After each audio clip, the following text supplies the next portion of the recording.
Badan Meteorologi, Klimatologi, dan Geofisika memprediksi ada 17 wilayah di Indonesia untuk Rabu 20 Juli 2022 yang berpotensi hujan lebat disertai petir dan angin kencang.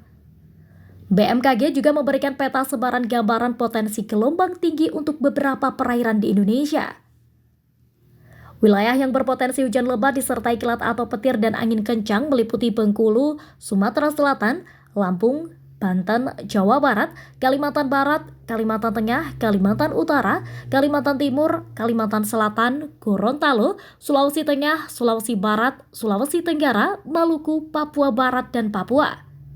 Kemudian wilayah yang berpotensi hujan disertai kilat atau petir dan angin kencang meliputi DKI Jakarta. Sementara itu, wilayah yang berpotensi angin kencang adalah Nusa Tenggara Barat dan Nusa Tenggara Timur.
Demikian informasi dari Tribun Jateng Update. Saksikan terus Tribun Jateng Update hanya di channel YouTube Tribun Jateng.